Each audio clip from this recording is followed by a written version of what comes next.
Hello everyone, good afternoon. Welcome to Parcham classes. मैं पूजा जैन, आप लोगों की जीएस मेंटर। परचम क्लासेस में आप लोगों का बहुत बहुत स्वागत करती हूँ। और आज का हमारा बर्निंग टॉपिक है why India and China refuse to vote against Myanmar.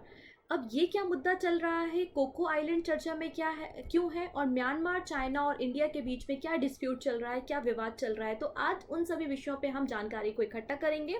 तो मैं आपको बताना चाहती हूँ कि डेली 1 PM मेरी क्लास होती है यहाँ पे परचम में। और ये क्लासेस मेरी टीटीएस मतलब ट्यूसडे, थर्सडे और सैटरडे को होती हैं। तो ज्वाइन करना नहीं भूलेंगे। साथ ही साथ अपने फ्रेंड्स के बीच में एक बार लिंक को शेयर कर देंगे, जिससे उनको भी देश और दुनिया में क्या बातें चल रही हैं इसके बारे में जानकारी मिल सके। अच्छा, पीडीएफ कहाँ से मिलेगा? तो परचम की जो एप्लीकेशन है या हमारी जो ऑफिशियल वेबसाइट है, वहाँ से आपको इस क्लास का पीडीएफ मिल जाएगा। ओके, आइए सेशन की शुरुआत करते हैं। सबसे पहले थोड़ा सा हम इसके पुराना मतलब थोड़ा सा इतिहास की तरफ भी जानकारी रखनी चाहिए हमको कि क्या हो रहा है म्यांमार में। तो देख लेते हैं। सबसे पहले कुछ समय पहले आपने न्यूज में देखा था कि म्यांमार, जिसको हम पहले वर्मा के नाम से भी जानते थे, गवर्नमेंट ऑफ इंडिया एक्ट 1935 में हमने म्यांमार को भारत से अलग कर दिया था। वर्मा की पहले कैपिटल रंगून हुआ करती थी, जिसको यंगून भी कहा जाता है। और अभी जो म्यांमार है उसकी कैपिटल क्या है? नाइपे ताऊ है। अच्छा, म्यांमार की जो प्राइम मिनिस्टर थी उनका नाम था आंग सान सुन की। हाल ही में क्या हुआ, इनको अरेस्ट कर लिया गया वहां के मिलिटेंट्स के द्वारा, वहां की मिलिट्री के द्वारा इनको अरेस्ट कर लिया गया, जेल में डाल दिया गया। और वहां पर जो है डेमोक्रेसी की जगह अब मिलिट्री रूल आ गया है। डेमोक्रेसी की जगह अब क्या है, वहां पर मिलिट्री रूल है। और अब वहां पर जो शासन है वो आर्मी का है। आर्मी का है मतलब सेना का है। डेमोक्रेसी वहां पर खत्म हो चुकी है। तो इसलिए काफी ज्यादा वहां पर हिंसा हुई, लोगों ने प्रोटेस्ट किया। वो लोग चाहते हैं म्यांमार के लोग कि वापस से डेमोक्रेसी आए, इसलिए वो लोग रोड पर आए। तो लगभग यहाँ की मिलिट्री के द्वारा लगभग 800 लोगों को मारा जा चुका है, जिसमें 45 जो लोग हैं वो बच्चे और महिलाएं भी शामिल हैं। तो अब इस हिंसा को कैसे रोका जाए, किस तरीके से म्यांमार की जनता को बचाया जाए, इसलिए यूनाइटेड नेशन जनरल असेंबली के द्वारा एक रिजोल्यूशन को पास किया गया। और ये जो रिजोल्यूशन है वो म्यांमार की मिलिट्री जनता के अगेंस्ट है। तो आपके दिमाग में अगला प्रश्न ये बनता होगा, ये मिलिट्री जनता क्या कहलाती है? तो ऐसी मिलिट्री जो किसी कंट्री पे रूल करती है, मिलिट्री का रूल होता है, सेना का शासन होता है, उसे मिलिट्री जनता के नाम से जाना जाता है। तो हम देखना चाहते हैं कि क्या यहाँ पर रिजोल्यूशन पास किया गया यूनाइटेड नेशन जनरल असेंबली के द्वारा, और भारत का स्टैंड क्या है और चाइना का स्टैंड क्या है यहाँ पर। आइए हम सेशन की शुरुआत करेंगे। सबसे पहले यहाँ पे बात कर लेते हैं कि इस रिजोल्यूशन में क्या बातें की गई। तो इस रिजोल्यूशन में ये बात की गई कि यहाँ पर मतलब म्यांमार में सेना के रूल को, आर्मी के रूल को खत्म करेंगे और वापस से डेमोक्रेसी लाने के लिए हम म्यांमार पे दबाव डालेंगे, प्रेशर डालेंगे। मतलब म्यांमार में वापस से क्या आएगी? डेमोक्रेसी आएगी। साथ ही साथ इस प्रोटेस्ट के दौरान जितने भी पॉलिटिकल लीडर है म्यांमार के, उनको अरेस्ट किया गया है, उन सबको रिहा कर दिया जाए, उनको वापस जेल से छोड़ दिया जाए। साथ ही साथ यहाँ पर एक और रिजोल्यूशन में बात की गई है कि सभी कंट्री म्यांमार को जो मिलिट्री वेपन्स होते हैं, हथियार होते हैं, गन्स होती हैं, उनका सप्लाई करना बंद कर देंगे। अगर वो सप्लाई नहीं करेंगे तो आर्मी के पास हथियार नहीं होंगे और वो जनता को हार्म नहीं कर पाएगी। ये यहाँ पर यूनाइटेड नेशन जनरल असेंबली में बातें की गई। बात क्लियर है? ये सारी बातें यहाँ पर की गई। और उसके बाद क्या हुई, यहाँ पर वोटिंग हुई। तो वोटिंग आप देखिए, टोटल 119 मेंबर्स जो थे उन्होंने इस फेवर में वोट किया। तो 119 कंट्री ने फेवर में वोट किया इस रिजोल्यूशन के। और एक अकेली मात्र कंट्री है जिसका नाम है बेलारूस, उसने इसके अगेंस्ट वोट किया। आप देख सकते हैं बेलारूस एकमात्र कंट्री है जिसने अगेंस्ट वोट किया। और 36 कंट्रीज ऐसी हैं जो एब्सेंस हुई। मतलब इसका ये मतलब हुआ, ना ही इन्होंने फेवर में वोट किया ना ही अगेंस्ट वोट किया, मतलब शांत रही। जिसमें चाइना भी शामिल है, रशिया भी शामिल है, भारत भी शामिल है, वेनेजुला भी है, बांग्लादेश भी है, इजिप्ट भी है और ईरान भी है। ये सभी कंट्री शांत क्यों रही? क्यों इन्होंने ना ही म्यांमार के अगेंस्ट वोट किया और ना ही इनके फेवर में वोट किया? तो इन्हीं सभी विषयों पे आज हमें जानकारी को इकट्ठा करना है। तो सबसे पहले अगर मैं बांग्लादेश, इजिप्ट और ईरान की बात करूं, तो ये बांग्लादेश बेसिकली मुस्लिम या इस्लामिक स्टेट है, आप सभी लोग जो जानते हैं। और म्यांमार में लगातार जो रोहिंग्याज मुस्लिम हैं, उनके लिए जो भी यहाँ पर कानून बनाए जा रहे थे, उनकी जो भी हिंसा हो रही थी, उसके कारण बांग्लादेश, इजिप्ट और ईरान का कहना है कि जब यहाँ पे रोहिंग्यास के साथ अच्छा व्यवहार नहीं किया जा रहा था, तब कोई स्ट्रिक्ट एक्शन क्यों नहीं लिया गया। तो एक बहुत स्ट्रिक्ट पॉलिसी बनाने की जरूरत है म्यांमार के खिलाफ, ऐसा बांग्लादेश, इजिप्ट और ईरान का कहना है। ठीक है, अब भारत की बात कर लेते हैं। तो भारत का स्टैंड न्यूट्रल क्यों था, भारत ने क्यों, क्योंकि भारत भी एक डेमोक्रेटिक कंट्री है और भारत और नेपाल और उसके अलावा म्यांमार की बाउंड्री भी आपस में शेयर होती है, तो भारत को तो फेवर करना चाहिए था कि म्यांमार में भी डेमोक्रेसी आना चाहिए, तो भारत ने फेवर क्यों नहीं किया, इसका रीजन हम जान लेते हैं। तो सबसे पहला रीजन है, यहाँ पर इस रिजोल्यूशन में बात की गई कि कोई भी कंट्री अपने मिलिट्री इक्विपमेंट्स को म्यांमार को एक्सपोर्ट नहीं करेगी, और भारत बहुत बड़ा एक्सपोर्टर है जो म्यांमार को अपने इक्विपमेंट एक्सपोर्ट करता है। तो प्रश्न उठता है कि जब यूनाइटेड नेशन जनरल असेंबली के द्वारा ये रिजोल्यूशन पास किया गया, क्या इसके बाद भी भारत अपने वेपन्स को एक्सपोर्ट कर सकता है? तो आंसर है यस, क्योंकि ये जो रिजोल्यूशन है ये यूनाइटेड नेशन सिक्योरिटी काउंसिल में पब्लिश होना था, वहां से पास होना था, ना कि जनरल असेंबली से। तो ये कोई बाउंडिंग नहीं है, कोई बाउंडेशन नहीं है, इसको हम ब्रेक कर सकते हैं। पहला रीजन तो ये। साथ ही साथ बिलियन ऑफ डॉलर म्यांमार के प्रोजेक्ट में भारत ने इन्वेस्ट किया है। अब भारत ये नहीं जानता कि कितने समय तक वहां पे आर्मी रूल रहेगा, वहां पर डेमोक्रेसी आएगी या नहीं आएगी। हालांकि यूएसए और दूसरी कंट्रीज जो है वो भारत के ऊपर काफी प्रेशर क्रिएट कर रही है, काफी प्रेशर बिल्ड कर रही है कि वो म्यांमार को समझाए कि वहां पर डेमोक्रेसी होनी चाहिए, क्योंकि अगर आप इंडो पैसिफिक जोन में हैं, और इंडो पैसिफिक जोन का मतलब होता है कि वहां पर सारी जो कंट्रीज हैं वो डेमोक्रेसी को फॉलो करती हैं, तो म्यांमार में भी डेमोक्रेसी आनी चाहिए। इस बात के लिए काफी ज्यादा प्रेशर भारत के ऊपर अलग अलग कंट्रीज से है, लेकिन भारत यहाँ पर न्यूट्रल है, उसने कोई भी आंसर नहीं किया। अगर हम बेलारूस के बारे में बात करते हैं तो देखिएगा, यहाँ पे एक यूरोपियन कंट्री है बेलारूस, और ये भी काफी न्यूज में है। क्यों है न्यूज में? क्योंकि ग्रीस से एस्टोनिया लातविया की तरफ जो हमारी फ्लाइट जा रही थी उसको इसने हाईजैक कर लिया बेलारूस ने। इसके कारण पूरा यूरोप के कंट्रीज ने इस पे क्या कर दिए, कुछ रिस्ट्रिक्शंस इंपोज कर दिए, इसलिए भी बेलारूस न्यूज में थी। और बेलारूस एकमात्र ऐसी कंट्री है जिसने अगेंस्ट में, म्यांमार के अगेंस्ट में यहाँ पर वोट किया है। इस बात को भी आपको याद रखना है। आई थिंक आपको ये समझ में आया होगा कि भारत का स्टैंड क्या है। और भारत की तरफ से शामिल कौन हुए, तो त्रुमूर्ति जी जो है वो भारत के एम्बेसडर के रूप में यहाँ पर शामिल हुए थे, और जिन्होंने इस तरह का एक्शन लिया। साथ ही साथ यहाँ पर इन्होंने एशियान जो समिट होते हैं, जो एशियान कंट्री है, उनके 5 पॉइंट पर भी यहाँ पे नजर डाली। ये 5 पॉइंट कहते हैं कि हम यहाँ पर इतना कोई स्ट्रिक्ट एक्शन नहीं लेंगे, हमारे डेलीगेट जो हैं वो यहाँ पर म्यांमार में विजिट करेंगे, वहाँ की पॉलिटिकल कंडीशन को समझेंगे, और धीरे धीरे हम वहाँ पर वेलफेयर का काम करेंगे, डेमोक्रेसी को लाएंगे, मिलिट्री रूल को खत्म करेंगे। ये सभी 5 कंसेंट जो हैं वो एशियान समिट से रिलेटेड है। तो एशियान कंट्रीज जो है वो इस फेवर में बातें करती हैं, और भारत ने इसके अगेंस्ट बात की है। और भारत का जो मतलब कंडीशन है वो अभी न्यूट्रल है, वो ना ही फेवर में है और ना ही अगेंस्ट में है। ठीक है, आप यहाँ पे इंडो पैसिफिक जोन यहाँ पर समझ सकते हो, और यहीं पे कोऑर्डिनेशन भी है जो कि डेमोक्रेसी की बातें करते हैं। अब बात कर लेते हैं चाइना का क्या स्टैंड है। तो चाइना का स्टैंड जरा हम समझते हैं।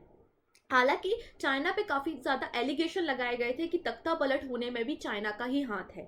रीजन कैसे? क्योंकि चाइना बहुत बड़ी अमाउंट में जो अपनी आर्मी के वेपन्स हैं, जो हथियार हैं, वो यहाँ पर मिलिट्री को, आर्मी को, म्यांमार की आर्मी को एक्सपोर्ट करता है। साथ ही साथ अगर हम यहाँ पे म्यांमार का एरिया देखेंगे तो यहाँ पर रोहिंग्याज रहते हैं, इसको हम रखाइन एरिया कहते हैं, रखाइन प्रांत के नाम से जानते हैं। और इस रखाइन आर्मी को भी पैसा देने का काम, फंड देने का काम, इसके अलावा वेपन्स देने का काम चाइना करती है। इसलिए चाइना पे लगातार एलिगेशन लगाए गए हैं कि चाइना का ही हाथ है म्यांमार की सत्ता पलट में। अच्छा, चाइना जो है वो आपको पता है वहां पर लोकतंत्र नहीं है, वहां पर डेमोक्रेसी नहीं है, तो वो कैसे डेमोक्रेसी को सपोर्ट कर सकता है? इसलिए उसने म्यांमार की कंडीशन में न्यूट्रल रहना जरूरी समझा, क्योंकि वो directly United nation general assembly में नहीं कह सकता है कि मैं रखाइन प्रांत के जो मुसलमान हैं, रखाइन प्रांत की आर्मी को मैं यहाँ पर फंड देता हूँ, ऐसा हम खुले में नहीं बोल सकते हैं। इसलिए यहाँ पे म्यांमार की कंडीशन में चाइना जो है वो न्यूट्रल है। अब एक और रीजन है यहाँ पर चाइना का म्यांमार के साथ इस तरीके के व्यवहार का, तो उसका रीजन मैं आपको समझाती हूँ। तो इसका रीजन आपको समझना होगा भारत का प्रोजेक्ट। भारत का प्रोजेक्ट है जिसका नाम है कालादान प्रोजेक्ट, और चाइना नहीं चाहता कि भारत इस प्रोजेक्ट में सक्सेसफुल हो। अच्छा, चाइना ऐसा क्यों सोचता है, चाइना ऐसा क्यों नहीं चाहता? तो आंसर है चिकन नेक, जिसको आप सिलीगुड़ी कॉरिडोर के नाम से भी जानते हैं। आप यहाँ पर ये जो पतला सा नेक वाला हिस्सा देखते हैं, ये सिलीगुड़ी कॉरिडोर कहलाता है, जिसको हम चिकन नेक के नाम से भी जानते हैं। लगभग 22 किलोमीटर लंबा या चौड़ा ये रास्ता है। अगर आपको नॉर्थ ईस्ट के साथ कम्युनिकेट करना है, नॉर्थ ईस्ट में आपको 8 स्टेट देखने को मिलेंगे, 8 राज्य देखने को मिलेंगे। अगर इनके साथ आपको एक्सपोर्ट करना है, इंपोर्ट करना है, कम्युनिकेट करना है, तो आप इसी चिकन नेक का सहारा ले सकते हैं।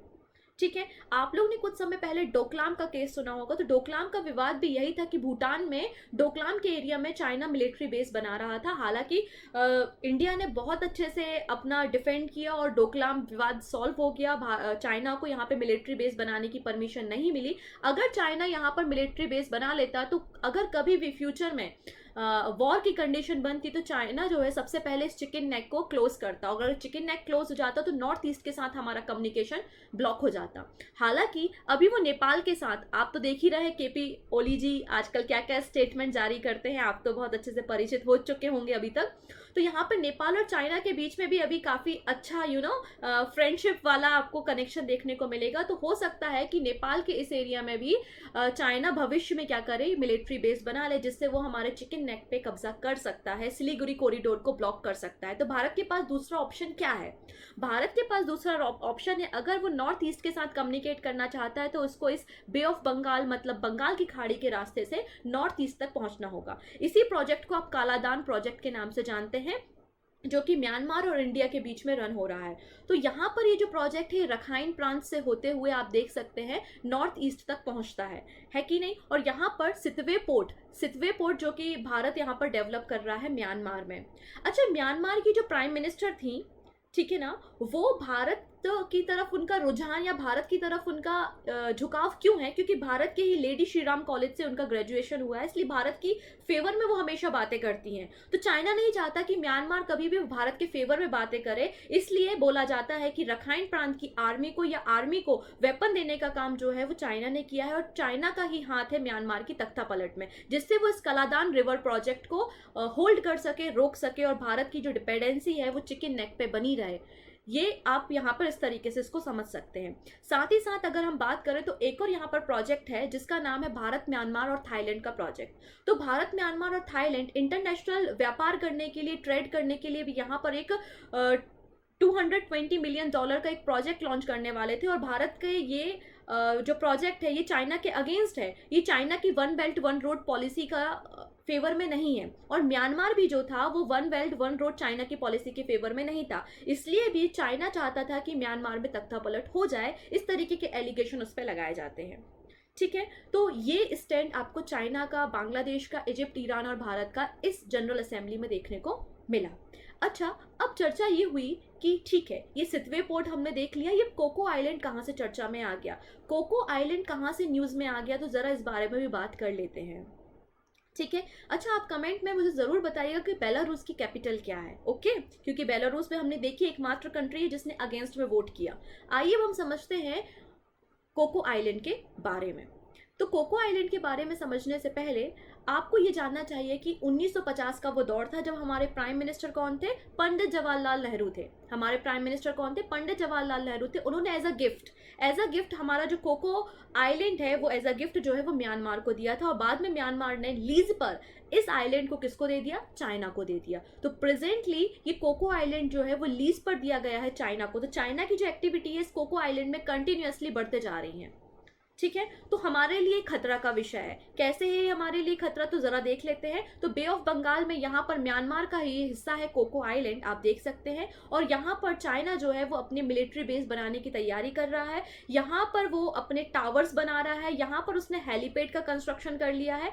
अगर मिलिट्री बेस इसने बना लिया तो वो यहाँ पर देखिएगा, यहाँ पर आपको चांदीपुर रेंज मिल जाएगी, यहाँ उड़ीसा में आपको व्हीलर आइलैंड या अब्दुल कलाम आइलैंड मिल जाएगा, आपको यहाँ पर आंध्र प्रदेश के पास आपको श्रीहरिकोटा मिल जाएगा। तो इन सभी एक्टिविटी, भारत में जो भी चीज़ें हो रही हैं, भारत में कौन सी टेस्टिंग हो रही है, कौन से सैटेलाइट लॉन्च किए जा रहे हैं, उन सभी चीज़ों पर कंट्रोल रख सकता है, उन पे एक्टिविटी पे, हमारे भारत की एक्टिविटी पे ये निगरानी रख सकता है। अगर उसने कोको आइलैंड में अपना हेलीपैड बना लिया, कोको आइलैंड में अगर उसने अपनी मिलिट्री को रख ली। साथ ही साथ अगर आपने श्रीलंका की न्यूज़ देखी होगी तो श्रीलंका में श्री हम्मनकोट्टा पोर्ट जो है, हम्मनकोट्टा पोर्ट भी चाइना के द्वारा यहाँ पर डेवलप किया गया है, जिससे भारत की एक्टिविटीज को कंट्रोल कर सके, साथ ही साथ इस इंडियन ओशियन में और बे ऑफ बंगाल में भी निगरानी रख सके। ये चाइना का उद्देश्य है। इसलिए भी कोको आइलैंड हमारे लिए बहुत इंपॉर्टेंट हो जाता है, जिसको as a gift Pandit Jawaharlal Nehru ji ने म्यांमार को दिया था, और म्यांमार ने लीज पर चाइना को दे दिया। ओके अगली बात, चाइना को क्या फायदा है कोको आइलैंड से। तो पहला फायदा तो मैंने आपको डिस्कस कर दिया। दूसरा फायदा देख लेते हैं, अगर चाइना को ट्रेड करना है, व्यापार करना है, तो चाइना व्यापार कहाँ से करता है, ये स्ट्रेट ऑफ मलक्का से करता है। ये रास्ता आपको दिख रहा है ना, ये स्ट्रेट ऑफ मलक्का से जो है वो चाइना व्यापार करने के लिए जाता है। अगर उसको कोको आइलैंड पे एक्सेस मिल जाता है तो चाइना बांग्लादेश से होता हुआ म्यांमार से ये कोको आइलैंड में डायरेक्ट एक्सेस करके अपना ट्रांसपोर्ट कर सकता है, अपने ट्रेड को कर सकता है। इससे उसका पैसों का भी बचत होगा और समय का भी बचत होगा, और स्टेट ऑफ मलक्का पे जो डिपेंडेंसी है वो भी खत्म हो जाएगी, क्योंकि जनरली जो भी क्रूड ऑयल्स वगैरह आते हैं वो आपको यहाँ पे अरबियन कंट्री से आते हुए दिखाई देंगे चाइना में। तो यहाँ पर इसकी डिपेंडेंसी जो है वो स्टेट ऑफ मलक्का पे कम हो जाएगी, अगर इसने कोको आइलैंड में अपने हेलीपैड्स को साथ ही साथ अपने मिलिट्री बेस को डेवलप कर लिया। साथ ही साथ यहाँ पर इंडियन ओशियन में और बे ऑफ बंगाल में जो भी एक्टिविटी हो रही होंगी उसको भी चाइना कंट्रोल कर सकेगा। तो ये चाइना का फायदा है कोको आइलैंड अगर उसके कंट्रोल में पूरी तरीके से आ जाता है। अब भारत को क्या करना चाहिए, तो भारत को क्या करना चाहिए, जिस प्रकार से यहाँ पे चाइना कहता है कि साउथ चाइना सी हमारा है, वैसे यहाँ पे इंडिया को भी बोलना चाहिए कि ये पूरा बे ऑफ बंगाल का जो रीजन है वो हमारा, इस पे कंट्रोल हमारा है। अगर हो सके तो इंडिया को कहना चाहिए कि जब हमारे म्यांमार में डेमोक्रेसी थी तो डेमोक्रेसी के कारण एज अ गिफ्ट हमने आपको कोको आइलैंड दिया था, अगर आपके म्यांमार में डेमोक्रेसी होती है तो कोको आइलैंड आपको रहेगा, नहीं तो आप हमको इसे वापस कर दीजिए। इस तरीके से भी बातें की जा सकती हैं। तो ये तो अब इंडिया की पॉलिसी होंगी जो फ्यूचर में होंगी। आपका क्या ओपिनियन है कि इंडिया को क्या करना चाहिए, क्या इंडिया ने जो न्यूट्रल रह के किया क्या वो सही था, या फिर डेमोक्रेसी के फेवर में इंडिया को वोट करना चाहिए था? आपका ओपिनियन क्या कहता है, क्योंकि सभी पर्सन के ओपिनियन जो है वो वेरी करते हैं, है ना, क्योंकि ये तो सब पॉलिटिकल एजेंडाज होते हैं। तो आपका जो भी आंसर है आप बिल्कुल कमेंट सेक्शन में बताइएगा। और यहाँ पे आप देख सकते हैं किस तरीके से कोको आइलैंड में डेवलपमेंट का, कंस्ट्रक्शन का काम चाइना के द्वारा किया जा रहा है कंटिन्यूसली। और इसी प्रकार जिबूती के बारे में अगर आप जानते होंगे तो जिबूती में भी, जो कि अफ्रीका का एक कंट्री है, वहां पर भी यहाँ पे चाइना का बेस आपको देखने को मिल जाएगा। अच्छा, यहाँ पे अंत में बात कर लेते हैं कि इंडिया और म्यांमार के कौन कौन से प्रोजेक्ट अभी रन हो रहे हैं। तो पहला तो हो रहा है ऑपरेशन सनराइज और दूसरा हो रहा है कलादान प्रोजेक्ट। ये दोनों प्रोजेक्ट जो है वो इंडिया और म्यांमार के बीच में रन हो रहे हैं। और अब देख लेते हैं आज का क्वेश्चन ऑफ द डे, जिसका आंसर आप हमें कमेंट सेक्शन में बताएंगे। क्वेश्चन है, what countries own Cocos Island? It's not Coco, it's Cocos Island. दोनों में बहुत डिफरेंस है, कोको आइलैंड और कोकोज आइलैंड में बहुत डिफरेंस है। आपको बताना है कि कोकोज आइलैंड जो है वो कौन से कॉन्टिनेंट या कौन सी कंट्री के द्वारा ओन किया जाता है। आपका जो आंसर होगा कमेंट सेक्शन में जरूर दीजिएगा। और वन मोर थिंग, जिन लोगों ने प्रीवियस क्वेश्चन का आंसर दिया उन लोगों को thank you so much support करने के लिए। बिल्कुल सही आंसर दिया आपने, बोथ 1 और 2 दोनों उसके सही आंसर थे। ठीक है, इसी प्रकार का सेशन लेके हम अगले ट्यूसडे को मिलेंगे 1 PM, तो जुड़ना मत भूलिएगा और एक बार लिंक को शेयर कर देंगे। थैंक यू सो मच हमारे साथ जुड़ने के लिए। टेक केयर, अपना ध्यान रखिए, बाय बाय।